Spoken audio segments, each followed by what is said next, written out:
ಈಗ ರಾಮನಗರ ಹೆಸರು ಬರಬಾರ್ದು ಅಂತ ಹೇಳ್ಬಿಟ್ಟು ಯಾರನ್ನ ಭೇಟಿ ಮಾಡೋದು ಅಂತ ಗೊತ್ತು, ಏನು ಮಾಡೋದು ಅಂತ. ಕಾನೂನಲ್ಲಿ ಐ ಆಮ್ ಟೆಲಿಂಗ್ ಯು, ಕಾನ್ಸ್ಟಿಟ್ಯೂಷನಲ್ಲಿ ಯಾರು ಕೇಳೋಂಥ ಅವಶ್ಯಕತೆ ಇಲ್ಲ. ಏನೋ ಇನ್ಫಾರ್ಮ್ ಮಾಡಬೇಕು, ಒಂದು ಸರ್ಕ್ಯುಲರ್ ಇತ್ತು, ಅದಕ್ಕೆ ಇನ್ಫಾರ್ಮ್ ಮಾಡಿದ್ದಾರೆ ಅಷ್ಟೇ. ನಮ್ಗೆ ಅದನ್ನು ಮಾಡೋದು ಹೆಂಗೆ ಅಂತ ಗೊತ್ತು. ನಮಗೆ ರಾಮನಗರ ಜಿಲ್ಲೆನ ಯಾವ ರೀತಿ ಬದಲಾವಣೆ ಮಾಡಬೇಕು ಅಂತ ನಮ್ಗೆ ಗೊತ್ತಿದೆ, ನಾವು ಮಾಡ್ತೀವಿ. ಅದು ಒಳ್ಳೆ ಸುದ್ದಿ. ಇದು ರಿಯಲ್ ಎಸ್ಟೇಟ್ ಇದಕ್ಕೆಲ್ಲ ಬದಲಾಯಿಸಕ್ಕೆ ಹೋಗಿದ್ರು.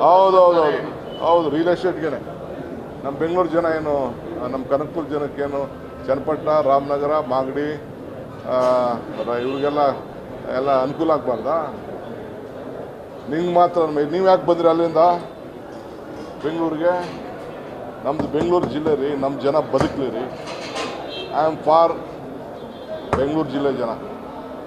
ರಾಜ್ಯದಲ್ಲಿ ನಮ್ಮ ಜಿಲ್ಲೆ ಎಲ್ಲ ಆಸ್ತಿಗಳು ನಮ್ಮ ಜಿಲ್ಲೆ ಜನದ ಆಸ್ತಿ ಹೋಗಿದೆ, ಅವ್ರಿಗೆಲ್ಲ ಒಳ್ಳೇದಾಗಲಿ ಅಂತ ನಮ್ಮ ಆಸೆ ಇದೆ. ತಪ್ಪೇನಿದೆ?